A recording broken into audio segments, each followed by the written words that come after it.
So welcome everyone to our talk. We are going to be talking about new ways of life, which is a super broad topic. We hope that you can engage in the later stages of this conversation. With me on my side, I have Alba. Again, she's representing Global Shapers, and she's going to talk to us about new ways of collaborating. This is going to be super great. Before that, maybe I present the remaining. Then we have Enrique. Enrique is the leader of the Ushen Smart City team, and he's going to present a cool project about a smart city that he and his team have developed.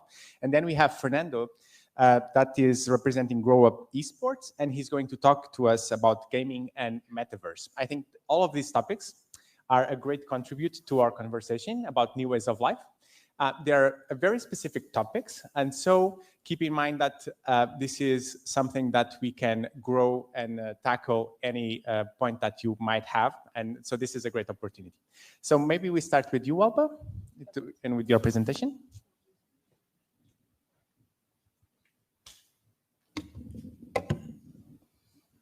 Okay. Hello, everyone. Thanks, Filipe, for your presentation. Primeiro de tudo, devo pedir desculpas porque não falo português e não estava preparada para falar português. É por isto que eu sou espanhola e puedo inventar português, mas não falo português e por isso vou hacerlo em inglês e mil desculpas. So I was just saying sorry because I wasn't prepared for a Portuguese speaking event. I thought it would be more English speaking, so I prepared it in English, and I'm really sorry for that. So my topic is new ways of collaborating for impact. So I'm talking more about new ways of doing things all together. But first of all, I would like to know how many people in the room, and please raise your hand, work in their daily life with academic institutions, scientists, research organizations. Okay, not that bad, not that bad. I'm happy, I know how to network with now. Thanks for that. Okay, so that's exactly the point of view I'm bringing in. And just to give you a little bit of context on how I'm approaching this presentation, I want to present the two hats I'm holding right now. I was invited as a representative of a Global Shaper community. Concretely, I'm the impact officer. I'm following the impact officer role at the Barcelona hub. I'm originally from Madrid. I was living in Barcelona for 5 years. Now I'm living in Berlin. But I'm finishing my term as impact officer in the Barcelona hub. And for those of you who are not familiar with the Global Shapers community, I think it would be interesting to just give you a hint. So Global Shaper is a young-led community extended worldwide. There are more than, well, around 450-something hubs all over the world. And this is a community linked to the World Economic Forum. It's sponsored and promoted by them. Actually, it was funded by its president, Professor Klaus Schwab. And the idea was to have local entrepreneurial communities that could tackle global challenges. So I'm part of it, and I will be digging a little bit more later on, but just wanted to leave the hint there. On the other side, I work as a consultant, specifically in the higher education, research and innovation sector.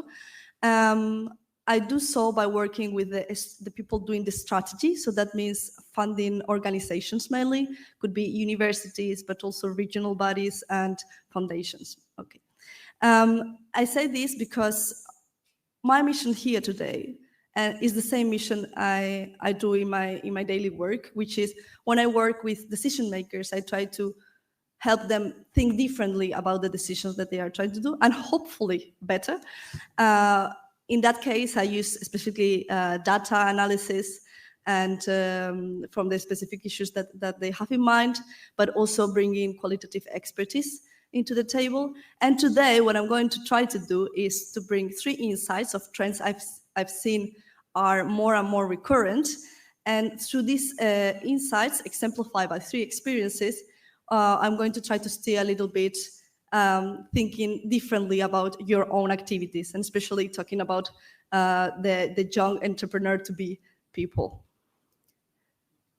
So the first insight would be, a recommendation to bring multiple perspectives in.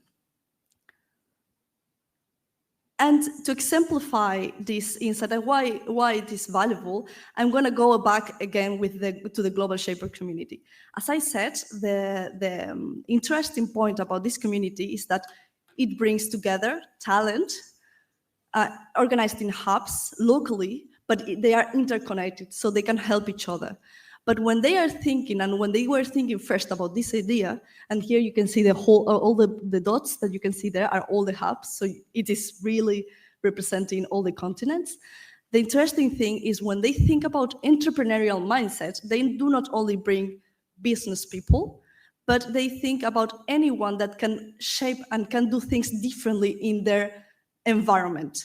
So that is the most talented artists, people, musicians, sportmen and women, managers, consultants as myself, scientists. So it's really bringing the different facets of society into one hub and putting them together to work on projects. I think this effort, because in the end it's an effort of understanding each other, of bringing multiple perspectives in, really changes the game. I encourage you to take that into account when you are talking to different stakeholders, when you are building your own teams. So specialization is very important, but these people which are intersectional in the end are the key ones that will be opening the doors. So this is my first key message for you. The second one is the right support could be in unexpected places. And by saying this, what I mean is that throughout our education, we are taught to learn which are the players in our field. But again, the ecosystem, the sectors, and how they move are changing a lot. In my field, for example, in research and innovation, there are emerging players that some people are still not aware, but they are having a huge impact on how things are being done. In my case, I work a lot with the philanthropic sector, so foundations. And for example, in countries like in Portugal and in Spain, where research is not so much supported, or it's not supported at the level, at least I think it should. These type of organisms, which are much more flexible structures, are really taking the lead in funding. So for example, we did a study in which we saw that foundations funded almost as much as the government in cancer research. This means that they are holding a lot of influence power, also in how research is being done, how the institutes are being developed, what are the leadership that these institutions are taking in the society, and how it engages with society. Because the philanthropic point of view is that research is not only for the advancement of knowledge, but for the advancement of innovation and reaching society. So that's already a change on how you do research. And that is also an example for the emerging international relationships. I'm bringing for that an example of the Fundação Carlos de Gulbenkian here in Portugal, which are doing an amazing work in bringing together Portuguese-speaking countries in Africa and Portugal. So that's also a source of research collaboration that will help and will enhance other type of business collaborations and all of these things that you are bringing here. So that would be the right support, be it funding, be it sponsoring, be it mentoring, could be in unexpected places. So please go to different conferences, talk with different people and all of that. And finally, I want to make a point on leveraging on knowledge-based societies. What I want to strike here is I have been hearing these days a lot about doing business. I've been learning a lot. Actually, I'm not a businesswoman, but sometime in the future I might be. I'm happy to be learning from all of you. But I do work a lot in innovation. I work on innovation close to academic settings. And I have to say that the mindset is very, very, very different. I think there's still a need from the academic point of view to understand how business is done and how knowledge-derived assets can bring value onto society. So I really would like to make a point here and say it is important to bring these two words together, because innovation on any type of business is economical growth, but innovation based on knowledge, so for example, ocean science innovation, biomedical innovation, and all of this type, will transform the societies and how we advance as a civilization. So I really want to encourage you to come closer together. So those are my 3 takeaways: bringing multiple perspectives in, the right support could be in unexpected places, and leverage on knowledge-based societies. And just as a final global message, and why I chose this name for the new Ways of Life panel, collaboration is the new competition. It has been for a while. Actually, we are even in a point in which some frictions might hamper this statement. But I really think that all of the actions that we are taking and globalization is going into that direction. And I would like to encourage you to still think that together and closer we are stronger than in our own. Thank you very much. Thank you, Alba. It was an amazing presentation. It left me with a lot of questions. So the way we will do it now is I'm going to promote the conversation between the panel. And please keep in mind that you are allowed, and actually we welcome any question that you might have, and we will open the conversation in the end. So Alba, I really like one idea that you shared.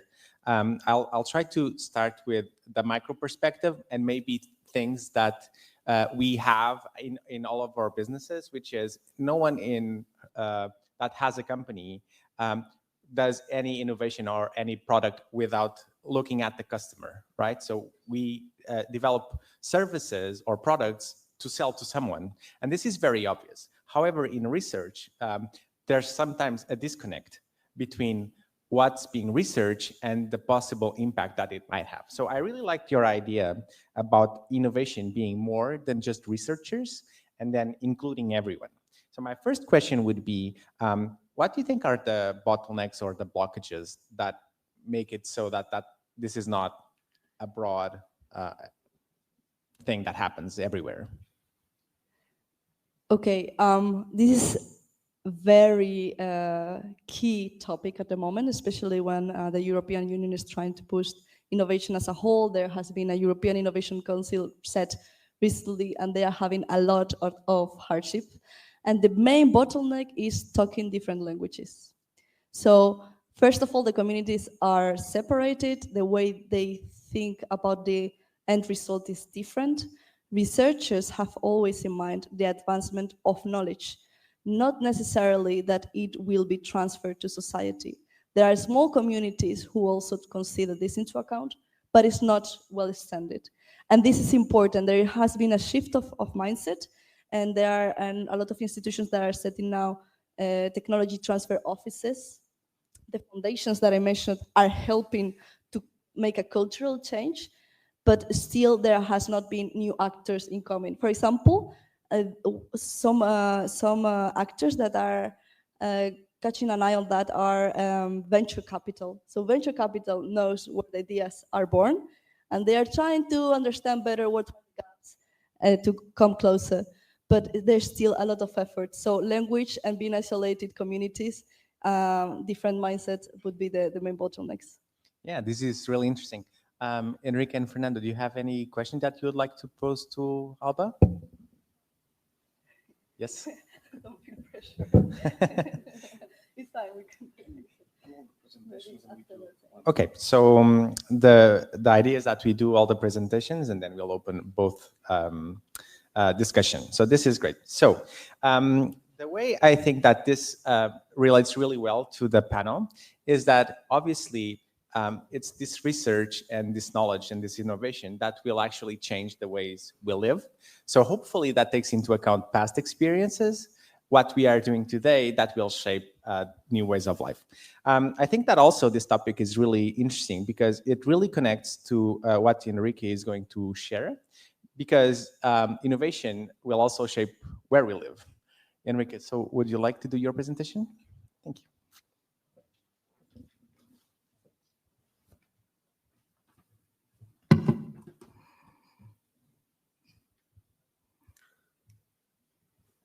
think this was not made for short people.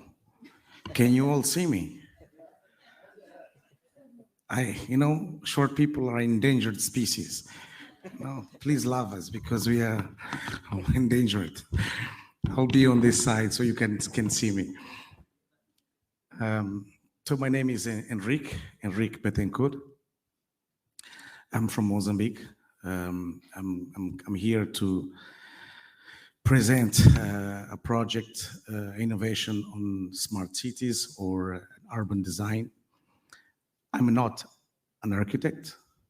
I'm not an urban planner.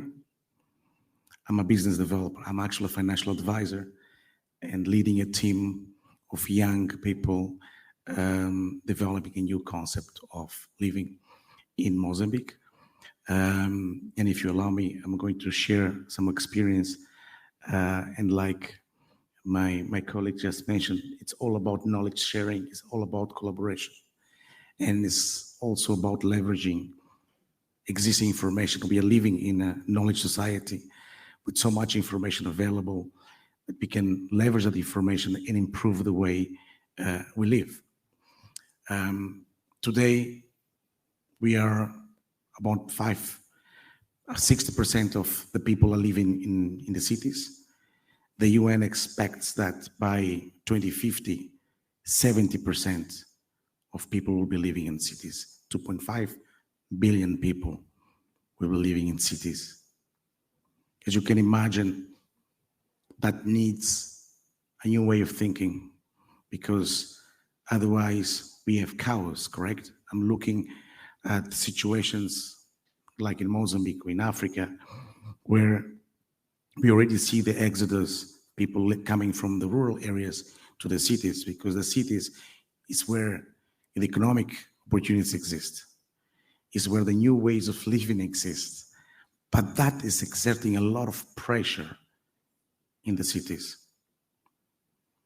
So we see cities that are growing very fast, but unplanned.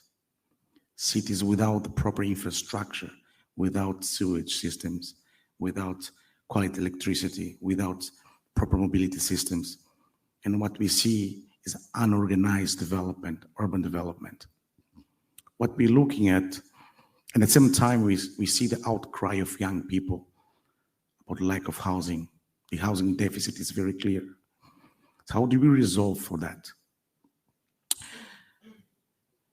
We are bringing this new way of life. We call Ushen Smart City. Ushen is the local language. In local language is good morning, is Aurora, is the morning. So we say the awakening of new dreams.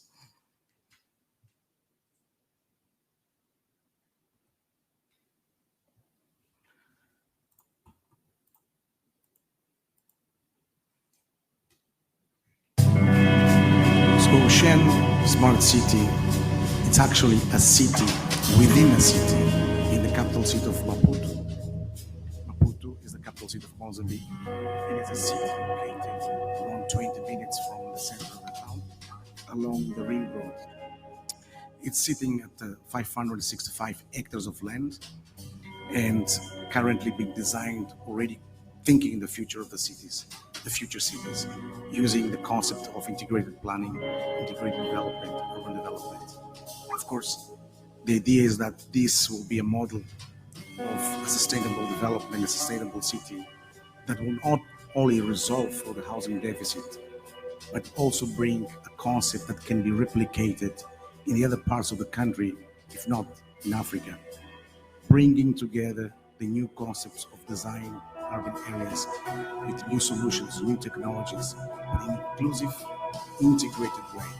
We want to share to be a mirror of smart life, smart mobility, smart environment, smart technologies, of course, in energy efficiency. We heard this morning about the lowering the carbon footprint of urban development. What we see here, an example of that thinking. We're seeing here an artificial lake, which is one of my preferred areas, but it's actually a system that is using rainwaters, capturing rainwaters and treating rainwaters to be reutilized in irrigated green areas. irrigate the gardens. In this case, maintaining the city green, sustainable, and attaining the index of 50% green areas. In terms of mobility, which is a very important concept for cities, we have a metro system, a BRT system, that will be around the Grand Maputo, transporting 150,000 people per day. And we're going to have an intermodal with the main substation of the metro right there in Ocean, which means resolving for the mobility in and out the city. What we're seeing here is the CBD, the Central Business District, thinking already in center business districts for the future, empowering pedestrians with a lot of space, pedestrian pathways to walk, but also bringing mixed-use development and also bringing in the concept of green terraces, green gardens, to maintain the 15% of green areas. The whole idea is to bring innovative concepts, architectural designs, to keep the buildings efficient, energy efficient, but also a lot of parking space underneath, so we can maximize the superficial ground with gardens, and of course keep the city with a lot of good parking. You see the blue line there? That blue line is actually an innovation. We want to bring a blue line for cyclists, so people can actually ride a bicycle up, down, without being forced with cars. What you're seeing here is a logistic park. We're going to bring in a one-stop shop of all the construction companies and people selling construction material into one single place. The idea is to reduce the cost, logistic cost to transport construction material. And we estimate around 15% of the construction costs will reduce by just clustering the companies there. We are seeing a Gulf estate. Actually, the Gulf estate is also innovation. In Mozambique, we don't have a Gulf estate.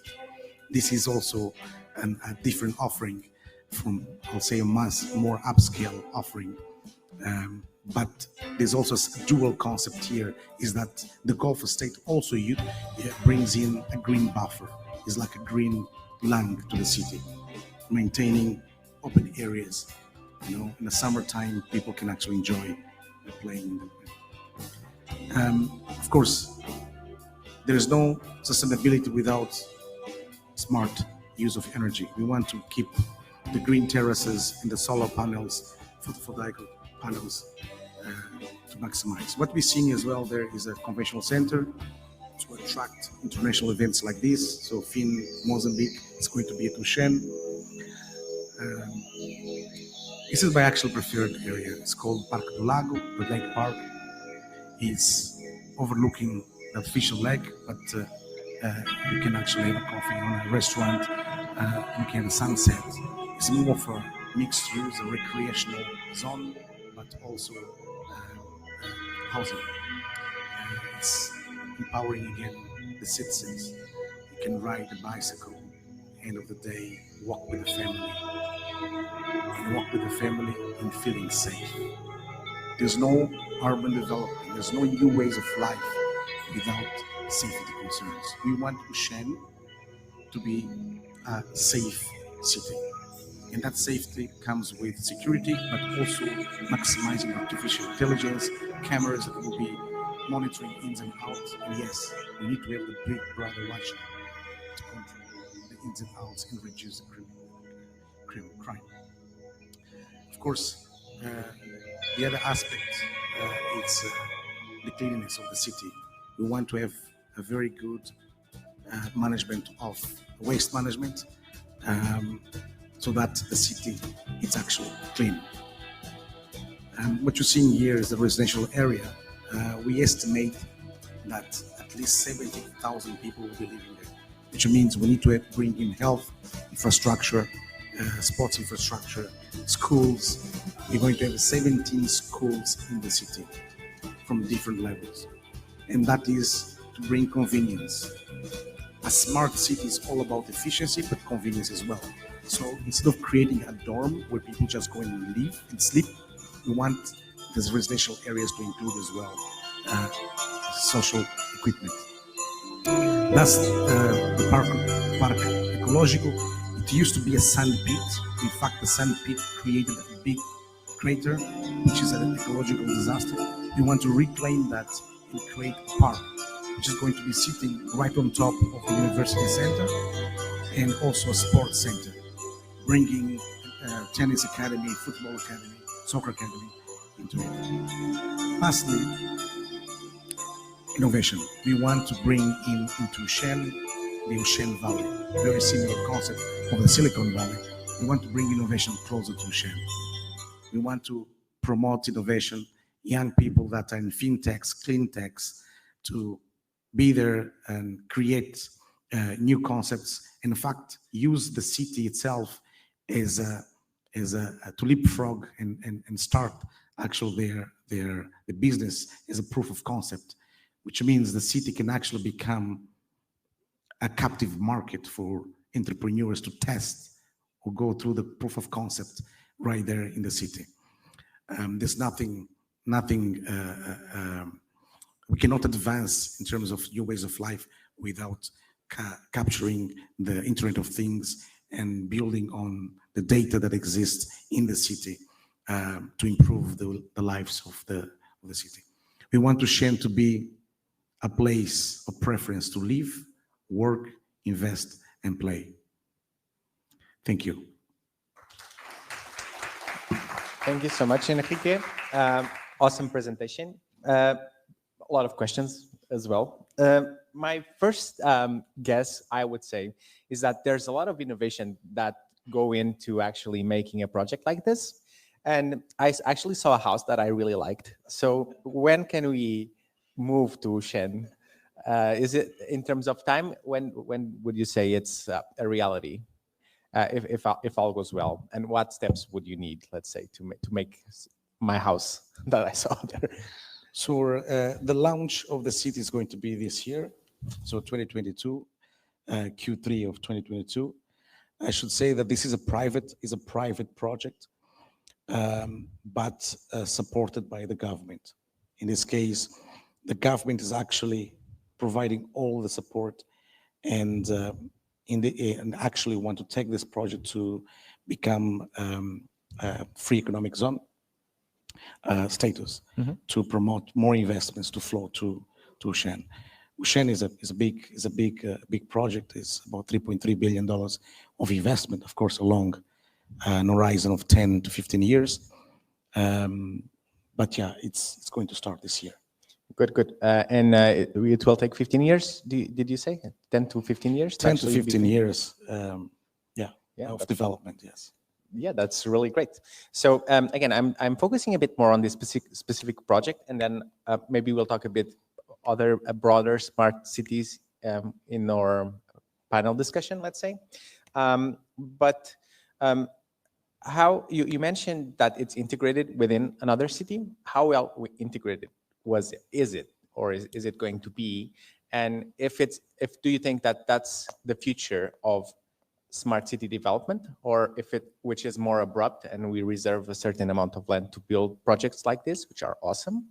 Or is it also something that makes sense at the smaller scale, even maybe neighborhood by neighborhood or building by building?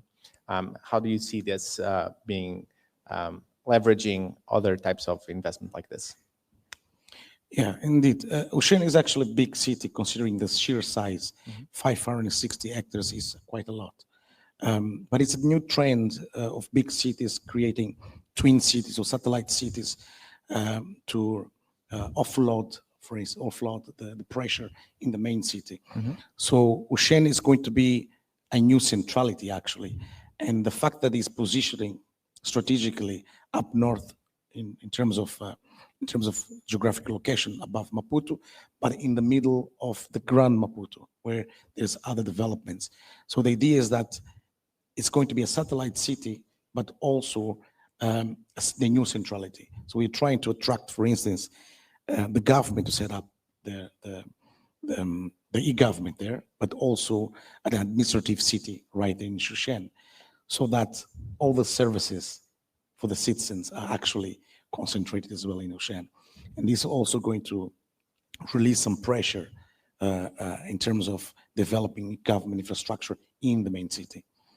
But in terms of leveraging existing infrastructure, because it's a city within a city, it already benefits for the fact that there are infrastructure projects in terms of mobility. I just mentioned in the beginning of the presentation a metro project, which is a new project also kicking off in 2024. And that metro project is for the whole Grand Maputo. And of course, Ocean will also benefit from that infrastructure. Same thing will happen in terms of waste management. Usually waste management should not be isolated to one particular environment. It should be thought in terms of integrating different urban areas and maximizing the waste management treatment in one location. Yeah, so this is really great. And now for a completely different point of view, I don't remember exactly who said that, but who said this, but this is a very famous quote, which is, in the future, we'll all own nothing and still be happy. If someone remembers who said that, I highly appreciate it. But this brings into light another point of view, which is, how is that so, and how are we happy owing nothing? And I think that this ties really well with what Fernando is going to talk about, which is gaming and the metaverse. So Fernando, can you please do the presentation?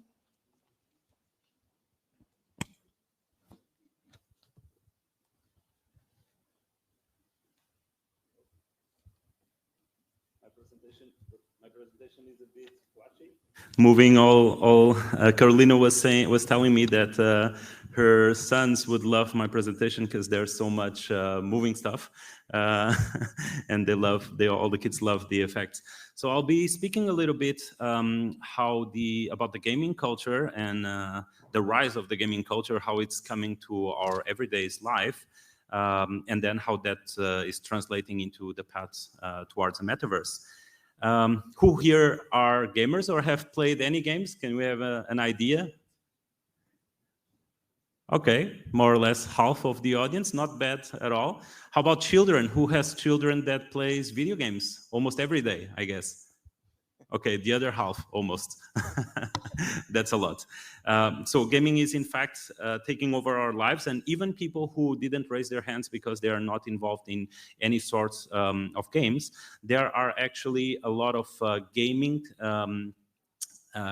characteristics that are extracted from gaming into our everyday lives and everyday services. For example, if you book a hotel room on booking.com, you'll get Genius. Your Genius level is constantly leveling up. You'll get Genius 1 and then Genius 2 and then Genius 3, and you get more rewards or more discounts for the next hotels that you'll be booking after. Same as if you participate in TripAdvisor, giving your tips about your travels and all of this, you'll also be leveling up. So this whole concept is called gamification, where it's basically extracting concepts that have traditionally existed in video games for a very long time and transposing it into anything that nowadays can be like an app, a service, or even products that people are using every day. So a little bit about myself, and this is already starting to move. I'm running a 20-year-old esports organization. Esports is a term that came from gaming. So it's the professional side of gaming. It's not just playing casually, but it's actually competing.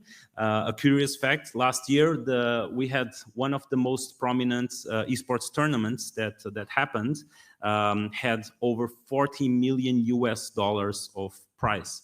So the kids who actually won this tournament, which was a group of 5 kids, had $40 million of prize. All of them became instant millionaires just by competing in video games. So it's such a big thing and a big development from when we started this project 20 years ago. That is just super, super stunning and incredible to see, especially people who has not been following these kind of developments. Maybe it's very stunning for me to come on stage and say, oh, there has been these video game competitions that happen with millions of people watching it live online or on site on a huge arena, normally sold out, and they are giving out up to $40 million in prize. That's a bit crazy. But yeah, so I run this organization together with some friends. It started as a group of friends and then evolved from there.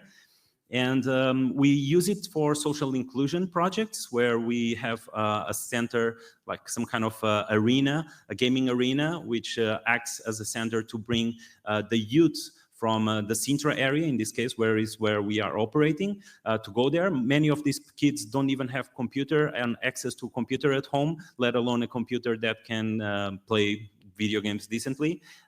So we are working a lot with them and with the parents, from an educational perspective, because gaming has evolved so much that there's almost like a generational gap where the understanding of the parents about what the kids do is something that still needs to catch up a bit. How many people have kids that are playing games, but people don't really know what games are they playing? And also nowadays, games are not how they were before, right? Games are much more social. It's not like playing video games is still being inside a dark cave with a hoodie and playing by themselves against the computer. Video games now are online, multiplayer. Kids are playing with their friends. So it's a new form of interaction. Another thing that I'm involved with is a startup that I'm launching now, which is basically working on the virtual worlds segment. It's called Extended. And we're basically a digital twins startup where we use LiDAR sensors and also photogrammetry technology to basically recreate real life places, locations and places in the virtual world. And then we'll use that for virtual tourism applications, for brands, interactive content application and digital marketing, and all sorts of those things. So it's something that right now it's exploding. Because basically Facebook decided to change their name and suddenly the metaverse is a big thing. For me, it's nothing new because I've been working, my first company out of university back in 2008 was actually a virtual worlds company. So it's something that has been brewing for a very long time, but it has not yet reached mass adoption.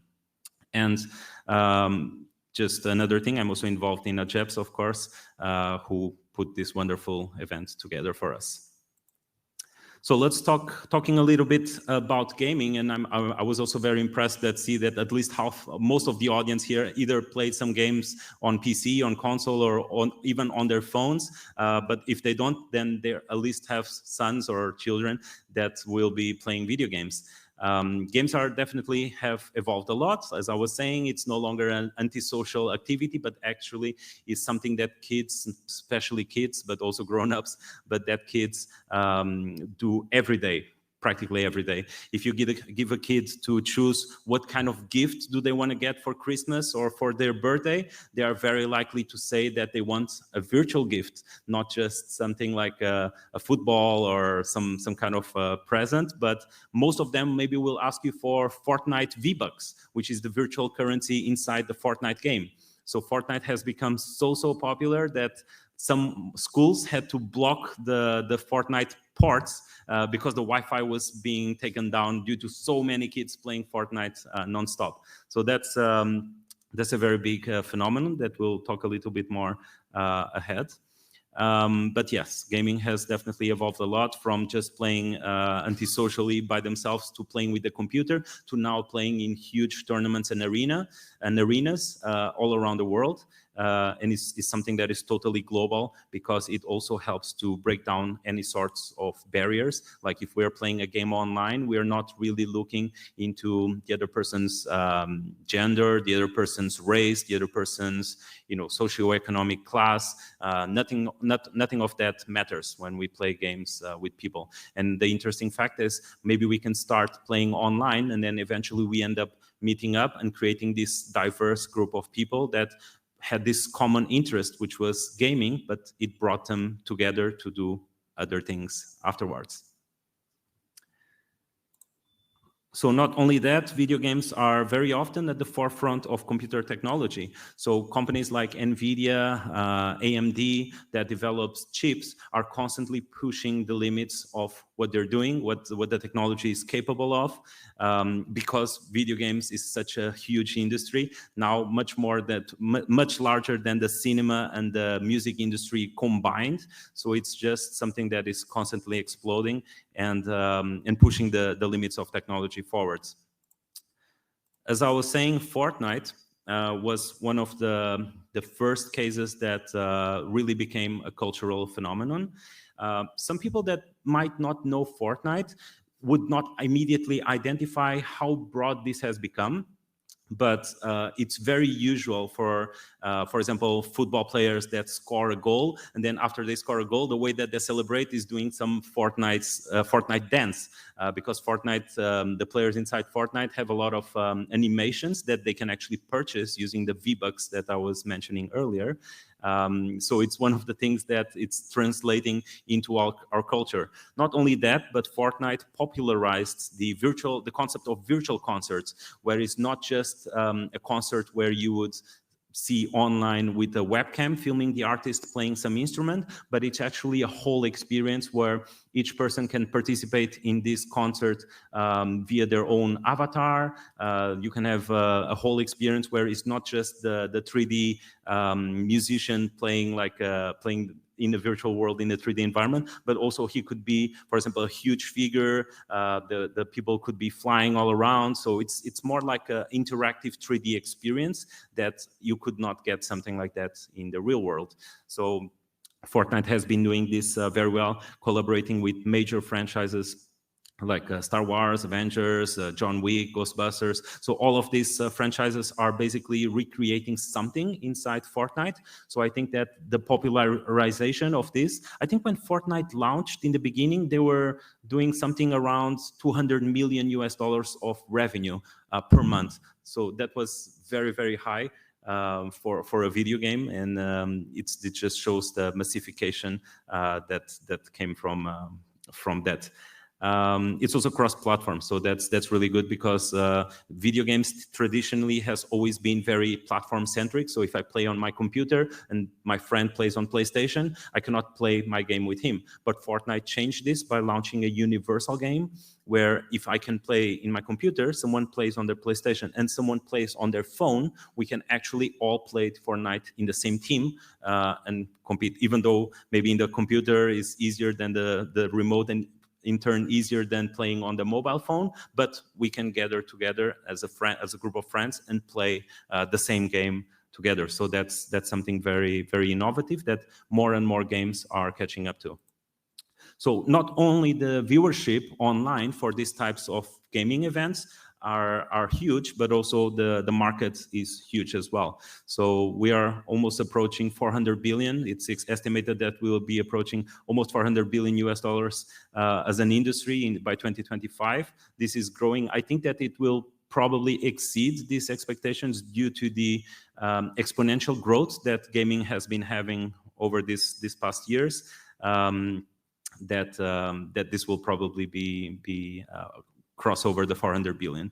Interesting to note is also that YouTube, for example, there are so many YouTubers, but 6 out of the 10 most popular YouTubers are actually doing gaming content. So that's just to show the scale of how gaming has become nowadays. So talking just a little bit about the metaverse, who has heard this term, the metaverse, before? Okay, again, half of the audience. So here everyone is so innovative. So the metaverse is an interesting concept that it's still being developed, let's say. Everyone that says that they know what the metaverse is, I think that they don't really know, because the metaverse, breaking down the words, meta from the Greek just means after, and verse comes from universe, so it's what is after. And I would see it more as the evolution of the internet. And expanding a little bit of that, we can go to have a bit of understanding of how the evolution of the web was. In the early 90s, we only had Web 1, what we denominate as Web 1, which was basically static websites. People used to put up their information on a web page and then use that as a virtual business card. So you could type in this address, like name of the company.com typically, and you would see like what's the address of this company, what are the services of this company, and that's it. There's no interaction, there's nothing. Then we have Web 2.0, which is exactly where we are still at this moment, where things started to become more interconnected. Social media appeared where you could connect to other people. There were forums online where you could post something and someone will reply to your post. So it started to become more interactive and not just like you interacting with the computer to extract information from there. And this whole concept of Web 3.0, which is very, very popular now, it's about how things are going to evolve from here. One of the main aspects of Web 3.0 is that things are going to start to become more decentralized, where instead of having a central authority like Facebook or Twitter, like companies that basically own all your data and control everything that you do online, everything is starting to trend towards decentralization, where each person will be owning their data and controlling what they want to expose online, and also controlling their virtual assets, so per se. So for example, in Fortnite, because Fortnite is a game owned by a company called Epic Games, if you put money there and you buy a special weapon or something customized weapon, you don't really own this weapon, right? You only own the rights to use this weapon within this game. But the whole concept of decentralization and Web 3.0 is that you would be able, if this company on this game would exist in a Web 3.0 version, you would be able to actually own the 3D asset of this weapon that you purchased. You could sell it, so transact it to another player, or you could just keep it in your virtual environment, virtual wallet, and that's it. This will most likely be done via NFTs, which are basically virtual assets that are transactable. But essentially, you would own it for yourself and to do whatever you please. Even if the game ends, you still won't own that weapon. And this doesn't happen nowadays in any game that you might want to invest in. But anyway, talking about the metaverse once again, the reason why I brought up the evolution of the web is because the metaverse itself is extracting a lot of concepts from the Web 3.0, especially the decentralization concept, and adapting it into the virtual world.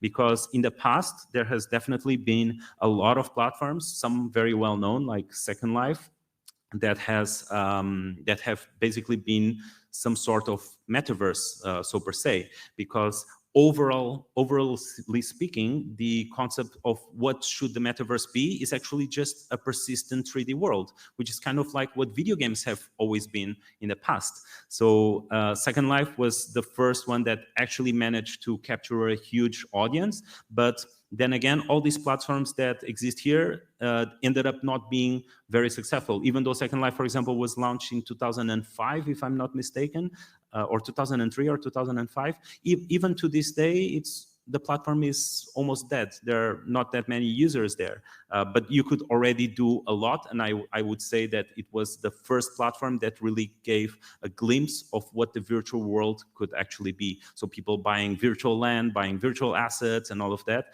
and owning it within this platform. All the others, or actually all the others except IMVU, ended up dying and not existing anymore. Even Google tried to launch their own platform and it didn't survive. So these are maybe around 2006 to 2012.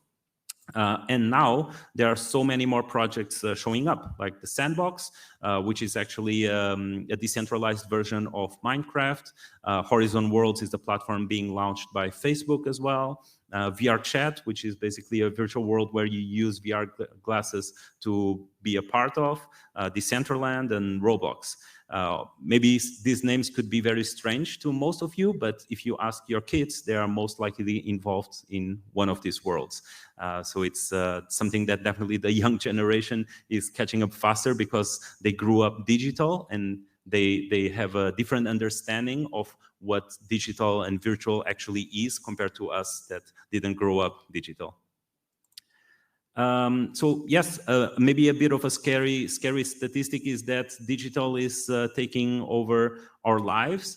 The mobile phone was definitely a big contributor for this to happen, but people are starting to spend more time online rather than in the physical world. And maybe this is not such a strange concept for gamers or live streamers that already spend so much of their time in these platforms, but seeing that the average person is actually going to be spending more time online in these coming years than in the physical world, it is a bit scary, but at the same time, it is a bit, it does prove that this is an unavoidable fact and that we should be prepared for it, not just spectators without knowing how to adapt and how to do this transition in a healthy way.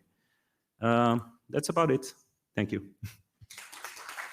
Thank you, Fernando, for the amazing presentation. I think this is one of those presentations that leaves us thinking about what are we doing with our lives and how come it's not clear where are we going, basically, because I have no idea. I think that we talked about, and I think that Fernando mentioned that actually no one really knows what the metaverse is actually going to become.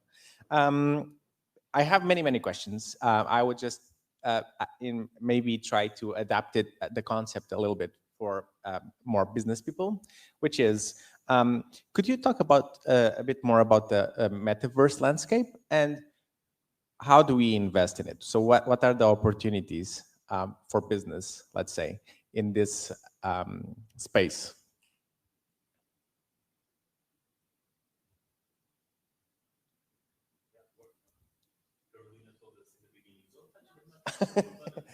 Yeah, no problem. Carolina is coming to aid. Exactly, no problem. So temporarily, I'm going to lend you my. Thank you, Carolina. Yeah.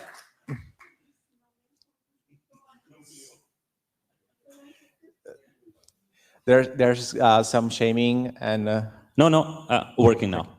Okay.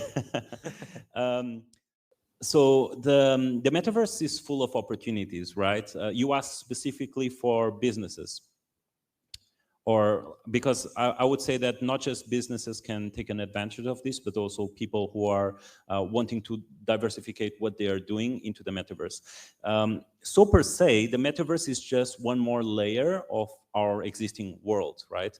And there's a set of opportunities if you are a business, a brand, someone that has wants to have an edge over your competitors. I think that the metaverse provides this edge because allows you to create interactive experiences, especially in a 3D virtual environment that otherwise you couldn't do it.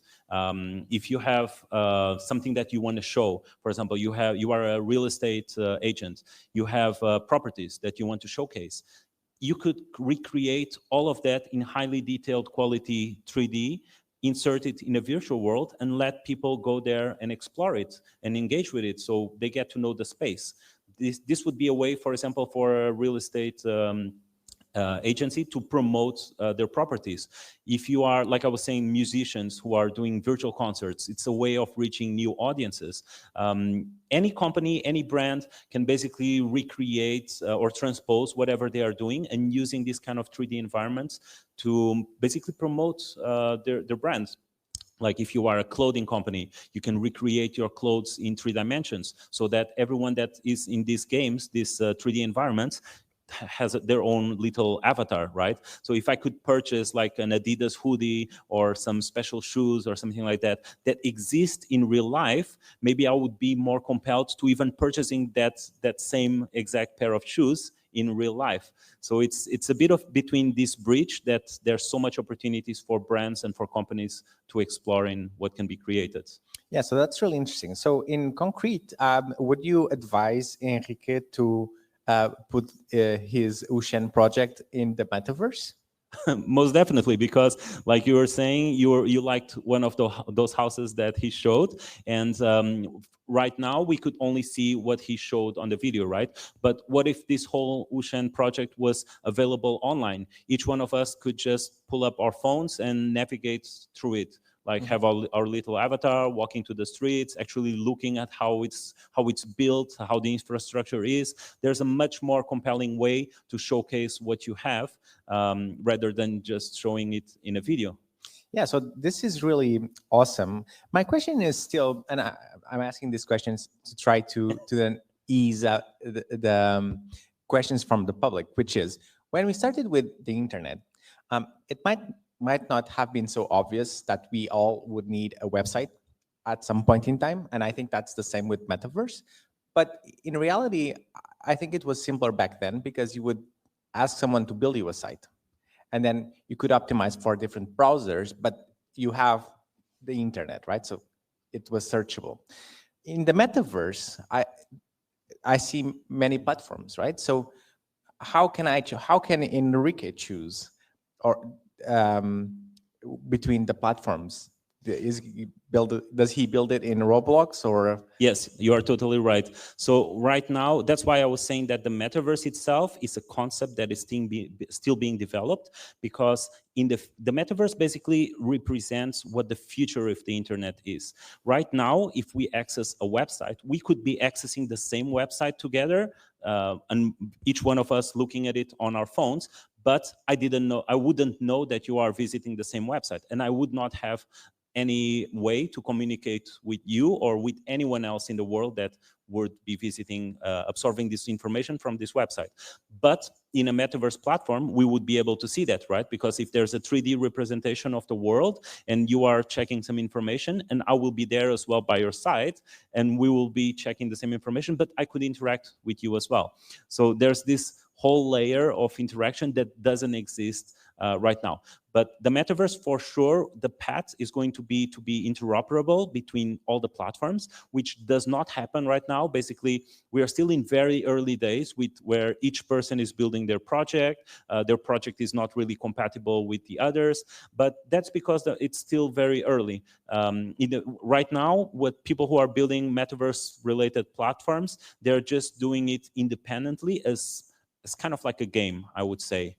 And there's no interaction between platforms. But in the future, maybe in five up to 10 years, what's going to happen is that all these platforms are going to allow interoperability between them, so that if you have an avatar in Roblox or whatever, you could basically teleport into a different platform and bring all your assets. That's why decentralization is so important, and bring all the assets that you acquired with you. So if you bought these special shoes in that platform, then you'd be able to go into another platform and bring the shoes with you. Yeah, so that's really interesting. So I think now is the right time to open the conversation with the public. Is there someone that would like to ask some questions? Yeah, you have one there. Thank you.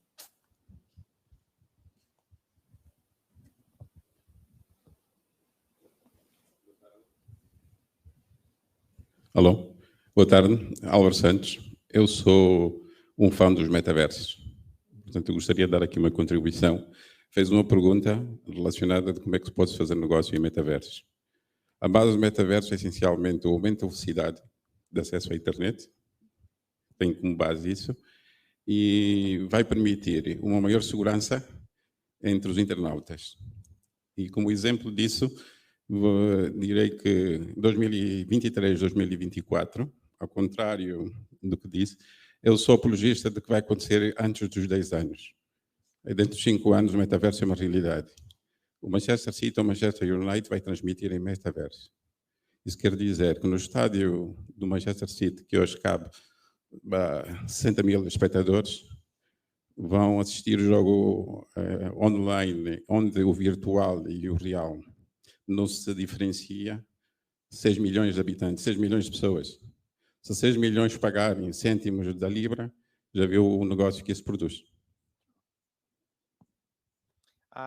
So thank you for the contribution. I will try to translate it in English as well, so that other people are more engaged. So the feedback was that the transition for metaverse should happen before 10 years, which is Fernando's opinion, so around 5 years, and that it also increases safety in user interaction, and an option of seeing a football game was given as a possible metaverse use case. So thank you for the contribution. I think that this is really interesting. Question for the public as well. So would you say that like this interoperability, will it be forced for the players? So Facebook has to interact with Roblox for some reason, or someone builds the interoperability system. So how do you think that is going to develop? I think everything is going to be up by the users, right? And commenting on what our friend here said, The reason why I'm saying that it's going to take longer is not because technology is not here. It's because adoption takes time. We're talking about people actually adopting it. And I've been to multiple metaverse and NFTs and blockchain conferences. And when everyone is talking about metaverse, there's always some panel about metaverse. But when people actually ask who here in the audience, and we're talking about an audience of people who went specifically for this kind of event, who here in the audience have tried a metaverse platform like Sandbox, Roadblock, or whatever it is? Almost no people raise their hands. So it is obvious that there are the technology is here. Some people are using it, mostly enthusiasts, but the gap from being an enthusiast into having mass adoption takes a very long time, because this is about consumer behavior. So it's not something that is immediate. So yes, technically we can already see, like, Fortnite has music concerts online, and for sure there will be stadiums where you could watch football matches in the virtual world happening. But just because technology is here, it doesn't mean that there will be mass adoption, significant mass adoption for as an audience. And I think that the users are ultimately the most important thing, and creating this bridge that will bring the users towards mass adoption is the challenge that exists right now. And I think that challenge it's only solved through time. I want to do a follow-up question on that, just as a reaction of what you were saying. Do you think that the behavior of potential users and this adoption process is not there yet? I mean, it needs time in any process, but do you think that the fact that some part of the population doesn't see the added value of it could have a role? I'm thinking, for example, I know that one of the first big companies, management consultancy, KPMG, did a move of buying offices in the metaverse. And I was thinking, like, beyond spending a lot of money, how are you going to really make use of that, and how is that an added value? So I understand conceptually and technologically how interacting in the metaverse can be interesting, but I could also call you, and I'm trying to understand better what is the real added value for the society as a whole. Yes, I would say that everything is about utility, right? For example, when the web started, the utility was to go and look up some company's information. But when social media started, then the utility would be to connect with people online. So I guess now we are still in an early stage where you could do some things in the metaverse, but there is not enough utility to bring more mass adoption.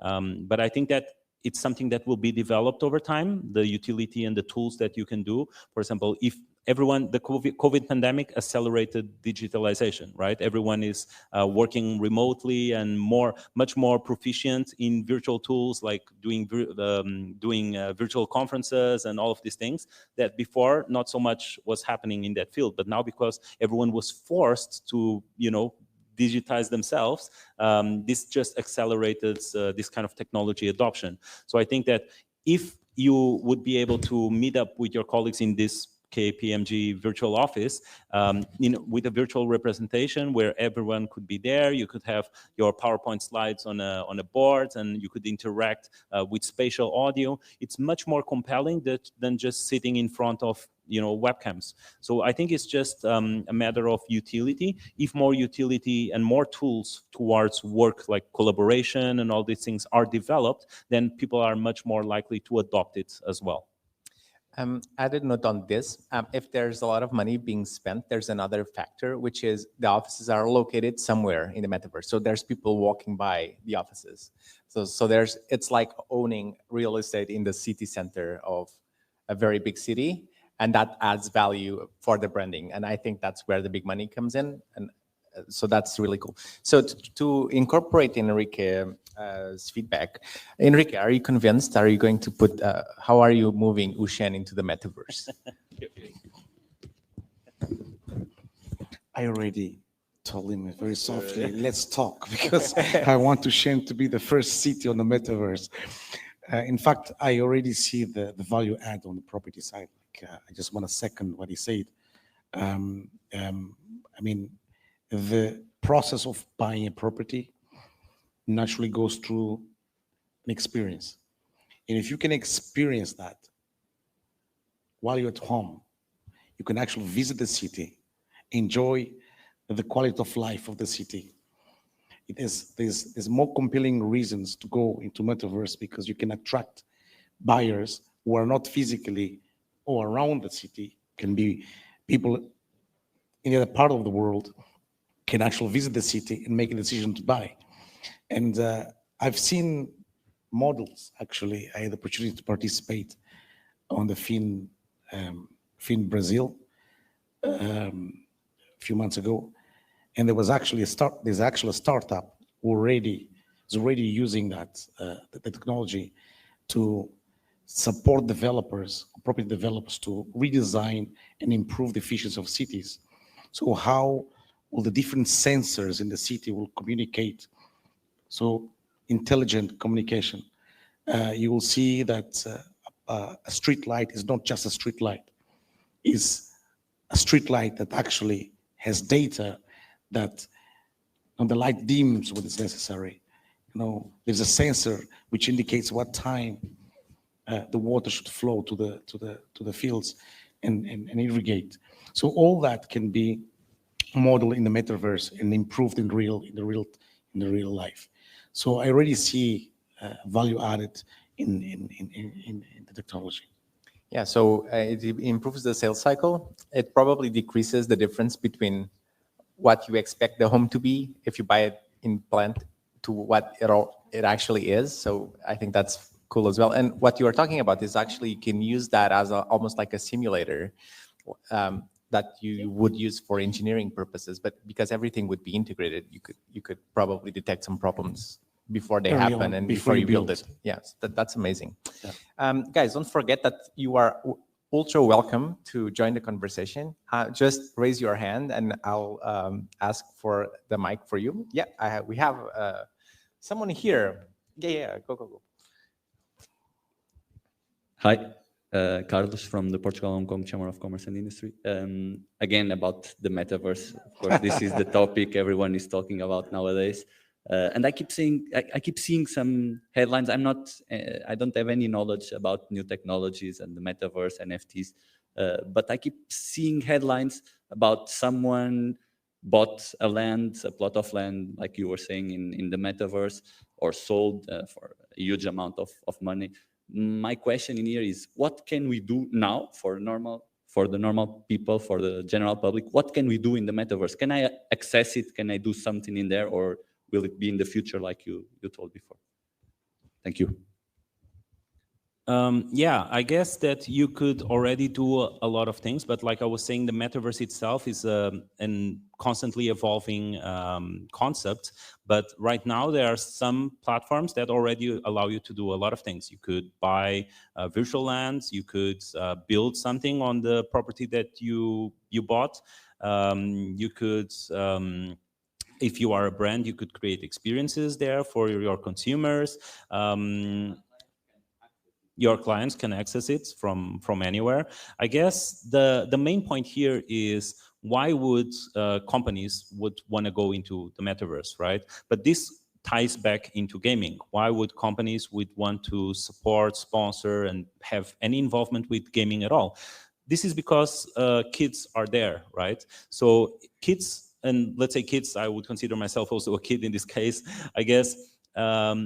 The kids are no longer watching, like, for sure they're not reading the newspaper, for sure they're not listening to the radio, for sure they're not even watching TV. Like, I don't own a TV for 20 years. I don't have a CD reader for, I don't even remember how long, since like early 2000s. I think that people who are living digitally, and especially kids, because kids are growing up more digital than ever before, obviously, they are not in the traditional media. So if brands are wanting to communicate with them and to, to some marketing audience and convince them that they should buy some products, then they need to be in the platforms where these kids are. And where are they? They are in video games. They are in Fortnite. They are maybe in TikTok. So that's where brands need to be open to working with. But anyway, falling back to your question, yes, you can already do a lot of things in the metaverse platform, but consider it, like, my perspective, a lot of people are investing a lot of money into buying these virtual lands in Decentraland, in Sandbox, and so on. because there's this idea that in the future it's going to be worth much more.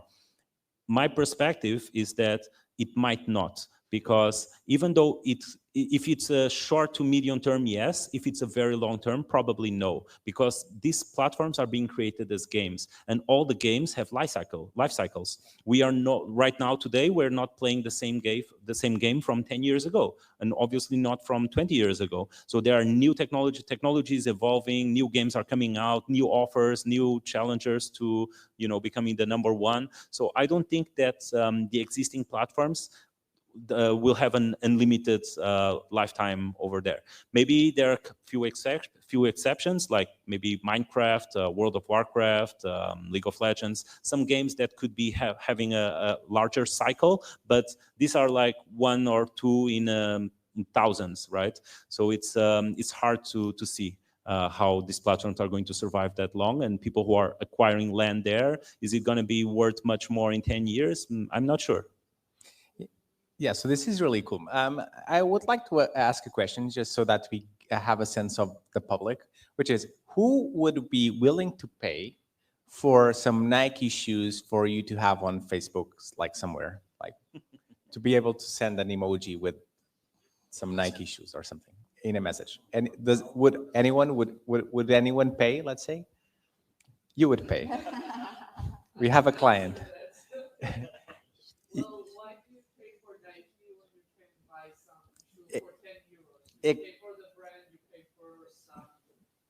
Exactly. So that's exactly what I was going to actually think. So the feedback was, I would pay, because why would you pay for real Nikes when you could have a much cheaper shoe as well? And fortunately or unfortunately for me, I'm the type of person that if I could, I would always just wear the same clothes and fashion wouldn't be a thing. I know it's a bad thing to say because there's probably some people in the fashion industry, but fortunately as well, there's many people, or most people are not like me, but it's the same thing. There's games where people are paying for cosmetic things, and you do pay as well for cosmetic real life things. And for most kids and new generations, there's really a much thinner gap between what your real appearance is and what your digital appearance should be. And so the same, let's say, ideal or the same goal of looking good is as valuable for most people in digital world as it is for us in the real world, let's say. So coming back to Alba, how do you see, so you had a phrase in your presentation, which is collaboration is the new competition. So I would like to kind of ask you more about that. It's not obvious, but the other question would be, do you see other ways of collaborating in a more global world using the tools that we just discussed, like the metaverse and Web 3.0? Okay, I'm going to reflect as I speak. While hearing all of you, actually, I was thinking, how is human nature? We like so much the unknown, the mystery. We are such a curious creatures, no? So metaverse sounds like the moon some decades ago, right? But people who or companies that were investing in pieces of land in the moon, it was like, what are you going to do with that? But no, it will be worth in the future. So it kind of feels a little bit similar. Of course, they are different worlds, but there is one thing that you cannot digitalize and which will require investment and innovation on the offline world, and is health. So there's still a lot to do in the health sector. And I know it's not exactly what you were asking, but I wanted to just put it here for the common conversation. Health is something that requires a lot of innovation. Like the life expectancy is growing a lot. Like the populational pyramid is going, at least in Europe, is going the other way around that it should, and that will cause a lot of economical problems, right? So do not forget to invest also in the things that keep us alive, please. So this was just the reflection. And talking about the collaboration as the new competition, as I said, I think collaboration has already been a very relevant tool for all the processes of globalization. So it's not that new. Maybe we just came to a realization that could be, because again, as I said, we are in a friction moment in which there are again diplomatic tensions, conflicts that touches us very nearly, and all these elements are affecting import-export relations, global powers, and all of that. So I'm just trying to grab this message again to do not forget that we should collaborate, because we are actually stronger when we do that. And this is also a way to compete. Like, you just compete in bigger groups, let's say.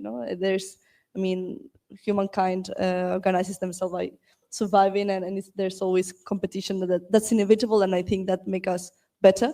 But there can be a healthy competition and unhealthy competition, and collaboration helps to create healthy competition. I think that us here and everyone in the public is actually probably very biased, because we would all probably guess that collaboration is the way to go. We are here collaborating. We could all be doing something else. But what's keeping us from, as a society, let's say, from collaborating more? What would you say? Well, on the one side, of course, it depends on the sector, but the lack of resources could be a way to incentivize competition. For example, that's the case of research, very, very clearly. When I was to make the decision of doing a PhD or not, somebody told me that the first year in your PhD, you understand what the research you're going to do is about. The second year, you start doing some things. The third year, you discover who is going to stab you in the back. And the fourth year, you are making some results. So if you take that, and that was a professor in my university, it is quite discouraging. So they were already saying that competition is there.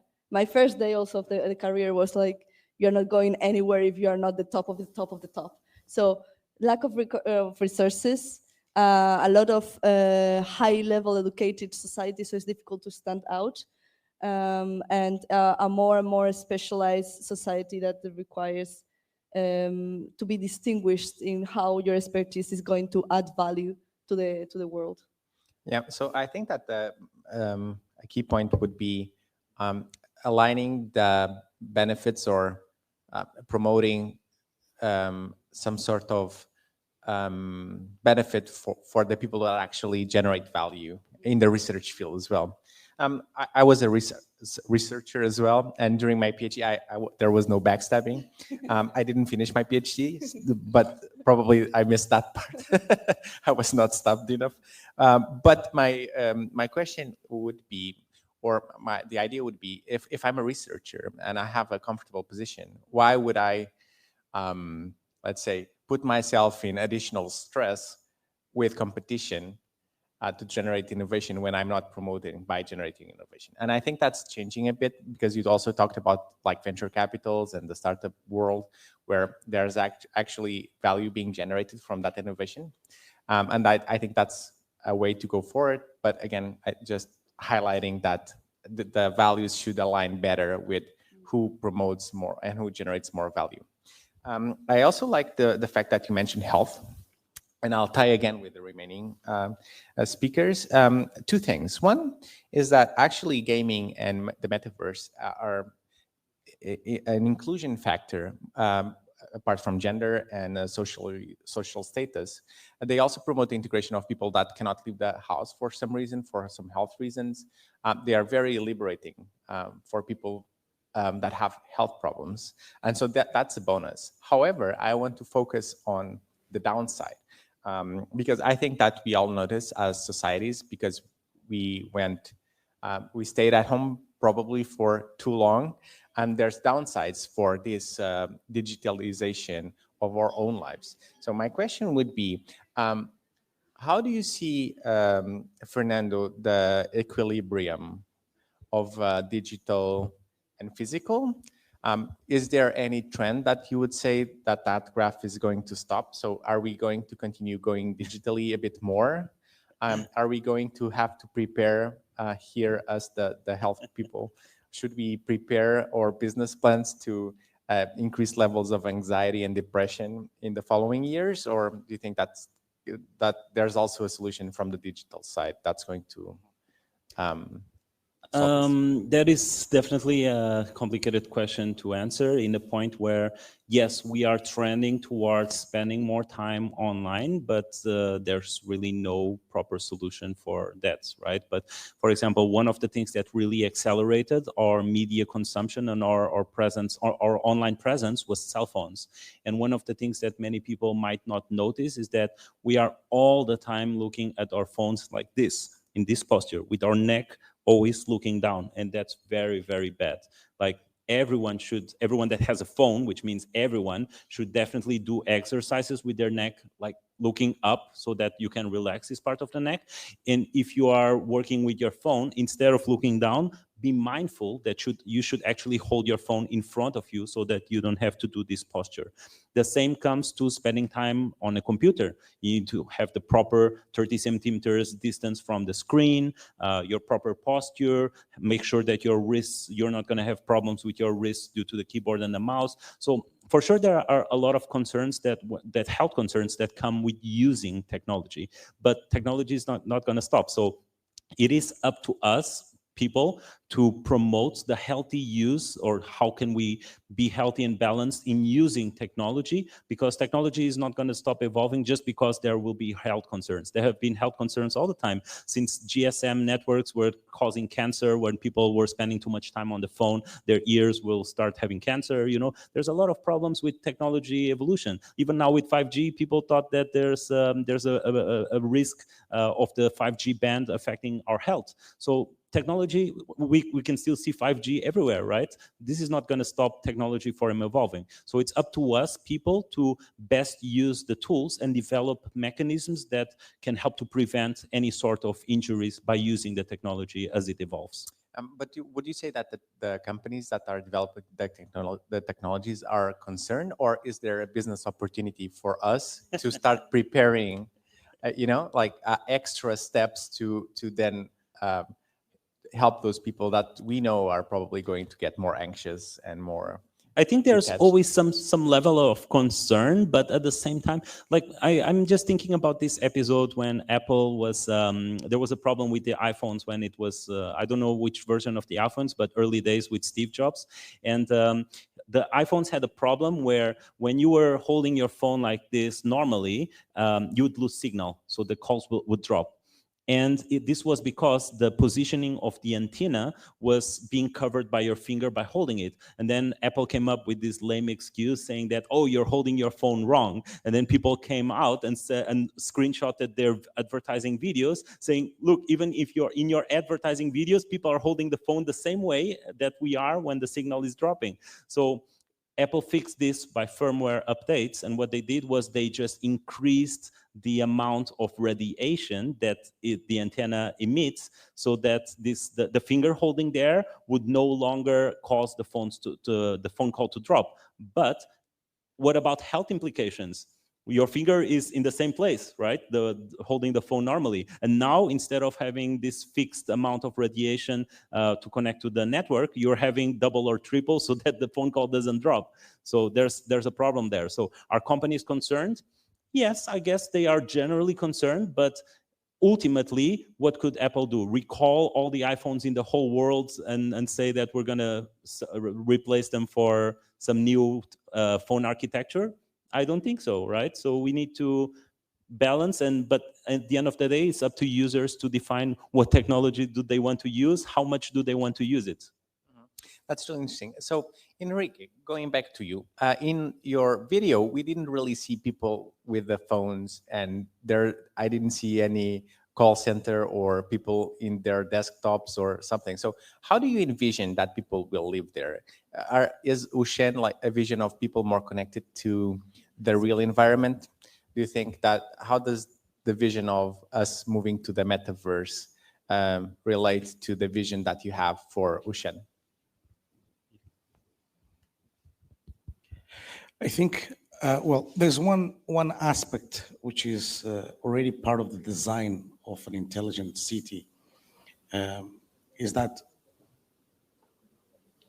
the city should talk with the citizens and vice versa. So data should flow both sides. So the way you use your car, the way you're trying to avoid traffic or find the right parking slot, or that kind of interaction between human behavior and the city intelligence system, it's part of connectivity. So connectivity, intelligent connectivity, is a key pillar of a smart city.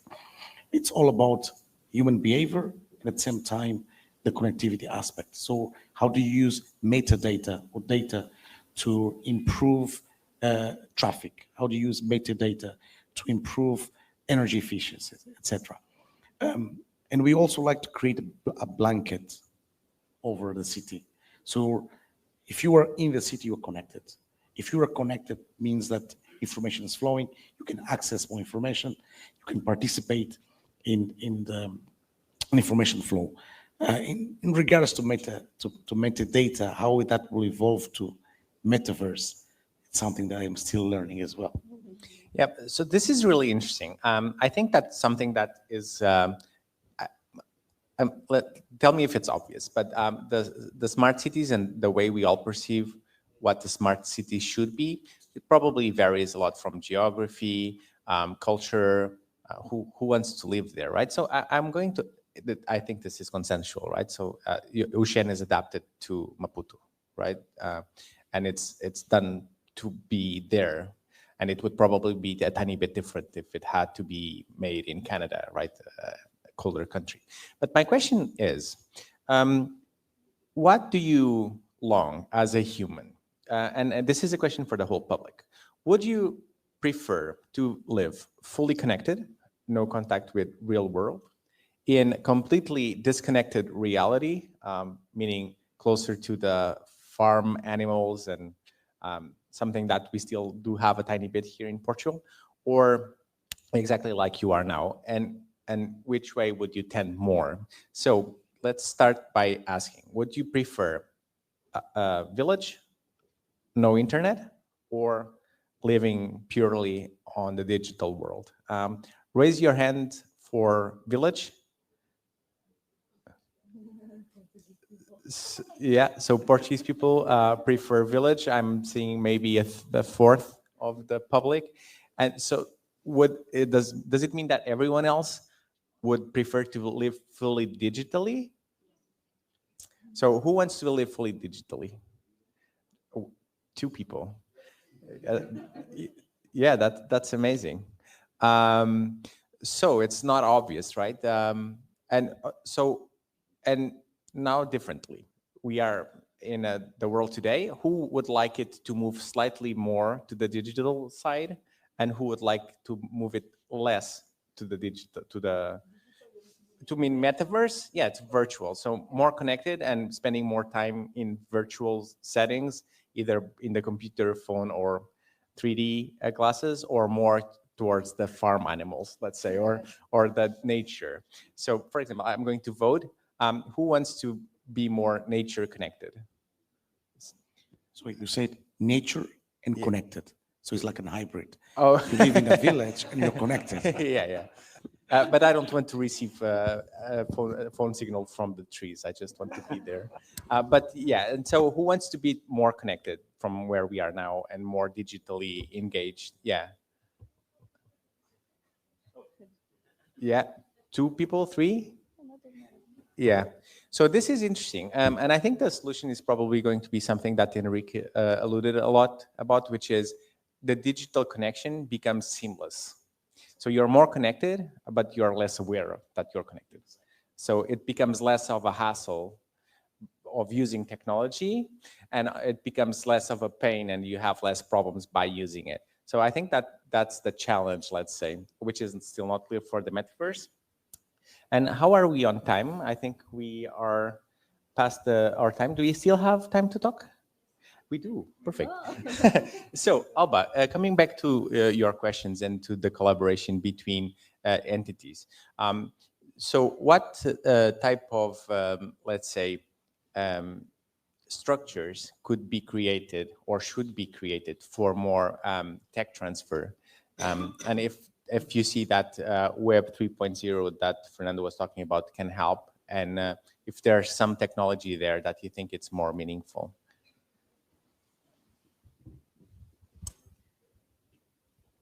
That's an interesting question, because on the first part I have been working a lot, but on the second part I have never thought about the fact of new technologies as helping to actually break these silos that I was mentioning, which is interesting. So in terms of real life infrastructures, what I think would be useful, for example, one effort that already universities are doing a lot is to understand the role of the university less as an ivory tower of knowledge and more in connection to the needs of the city. So, and the city they are surrounded, or the society as a whole. And for that purpose, if you remember the last visual that I have, in which there was this interconnection between, I think it was government, industry, researchers, and there's a, yeah, and the global community, exactly. So there are already been making efforts, but it has to go to policy level all the time. So it has to come to a realization of the leaders that this is needed. Then, of course, put resources, put people that, again, that's why I said bring multiple perspectives in. You need people that know how to speak with one community and the other one, and know how to bridge them, because otherwise the interest, the incentives that each of the communities have are so different that when they talk to each other, it's like talking Greek. They don't connect. So there are, as I said, for example, offices of technology transfer that are helping a lot, but still need to earn a lot of capacity and expertise.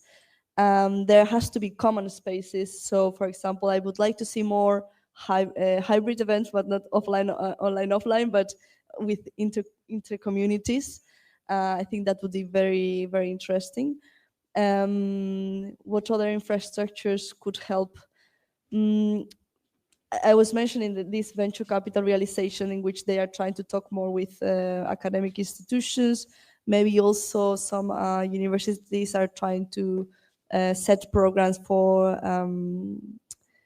how they call it, entrepreneurship at home, which is more or less bringing people from, let's say, MBA background and bringing them into tech transfer projects, which are purely scientific, so they can start learning from each other and maybe get somewhere together.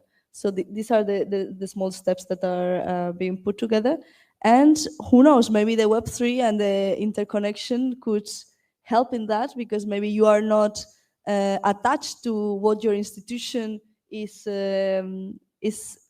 because sometimes institutions don't have the leadership to take these steps. So maybe if there were spaces in the metaverse or in other kind of layers of life in which you could directly interact yourself, it would be more individual based, no, and more proactive. So you could get in touch with, I don't know, an entrepreneur from Japan and understand how his or her perspective could help you and him. So I see some opportunity there. I like the idea. Yeah, I think it's a cool concept, is that I've never seen a government or any policymaker saying that they don't want collaboration or that they don't want innovation. But it seems like it's always that same promise every year, right? And I don't, is there any significant advance, let's say in the last 20 years since the internet, where you are now able to access libraries and scientific papers all over the world? Apart from that, has there been any major developments, or is it something that people like to promise that is going to happen? No, research, I mean, if you see data analysis, it is clear that research is more interconnected. But research collaboration and innovation collaboration is not only about the word, it's about how it actually adds its value, because that's all about it. I mean, it's not about over complicating the team's work. It's about adding value together. Otherwise, it doesn't make sense to do collaboration. So sometimes when you are enforcing it top down through leadership or policymakers, what happens is that you are forced to be friends. So I have to collaborate with you because otherwise I'm not getting funding. But in our daily lives, we maybe talk once a month, but each one is just covering their own field. So that's not real collaboration, and there's not this added value. So on the paper, there's more collaboration, and I think it is super, super evident in how research is evolving. And this leads to another comment, which is science is more and more playing a role in global relationships, international relationships, and diplomacy. Actually, there's a whole new branch of discipline called science diplomacy, in which I am also engaged. And I think this is a realization of this interconnectivity and the need to understand that better. And how does that science diplomacy relate with a world where IP is a thing and everyone has to pay their electricity bill with money, generally? So how do you think that the monetary policies and the money that comes from actually developing products based on knowledge, is that something that is a problem, is a benefit, or if it's a problem, is it something that could be used potentially to be a helpful factor? Actually, I think there's no easy answer for that. For innovation, this is a huge aspect, and actually this is a big deal for researchers, because for them is when they publish, they are making their knowledge available, more or less. But when they are protecting their assets, they are closing it. So this is already a mind breaker for them to understand this. But they understand that if they don't do that, it is impossible to add economical value to it, and therefore it won't reach the market and won't reach the society. I think that there should be alternative ways also in how to protect assets. I think intellectual property is a little bit obsolete. I'm not an expert on that, so legally I don't know if it could be done differently, but I would like to see something happening, and maybe these elements of decentralization and how you own things or you don't own things could change a bit. Smart contracts and things like that could change a bit how intellectual property is done, and could help at the same time still making the information accessible while you can rentabilize your own effort and the work you have done, which I think, of course, you need to strike a balance, and that's also important. Yeah, I think that, and then I'll ask the remaining speakers is, so I think that when we talk about research and collaboration, there's community-based values, let's say. But then when we talk about Tushen, which is a commercially viable project, someone has to buy those houses. And so it's really not something that's driven by the sense of helping. Obviously, there's the sense of helping the community, but there's a return. And I think that there's it's a very different way of thinking, right? Do you guys have something to add? For example, Enrique, you had to work with a team to build this project, and there's researchers, there's engineers. How was that work being done, and how was the project developed so that it makes sense financially, but also you could incorporate several ideas from the people that were involved? Yeah, indeed, it's a multidisciplinary team, and if you recall from my my introduction, I told you that I was not an urban planner nor an architect. I look at return on investment. I look at internal rate of returns. I look at way to optimize the investments and make sure it's a viable investment. At the end of the day, one of the key pillars of a smart city is affordability. If the smart city is not affordable to live, or affordable to access, or accessible, then something is wrong. It has to go back to the drawing board. It has to go back to the designs. So the engineers, the architects, I mean, they have to bring in concepts and they research for new concepts, how to bring down the costs of the city. But also there is a social component of it. Like in any other country, for you to have a project like this approved by the authorities, you need to have an environmental and social impact assessment on the project. And that involves as well some studies and interaction with the locals. So there's a component of research there as well. There's also naturally a component of market research. It's more commercial, the commercial aspect, what to build, what is the demand, how to classify and categorize that demand, how to dissect demand so that whatever you put into the market will have actually an effective demand, meaning people will actually buy. And remember that this being a smart city or large scale project, it has an effect in the market, an automatic effect in the market. So you don't want to flood the market with the product.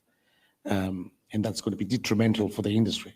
So there's also a component of the velocity of implementation has to deal with also the market absorption capacity of the product.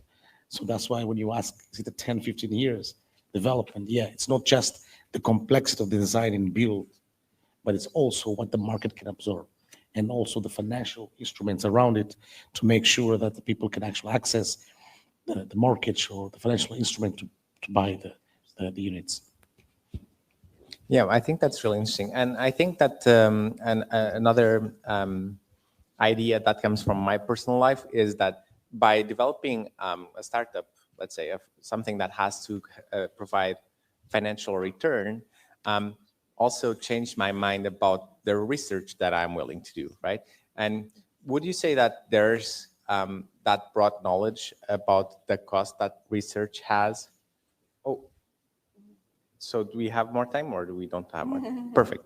So, yeah. So, guys, just to meet Alba for the answer in the coffee break, and it was an awesome pleasure to be here moderating this talk. I think it was very interesting. I think we were able to merge all of the viewpoints and about the theme, which is new ways of life, and happy to connect later. Thank you.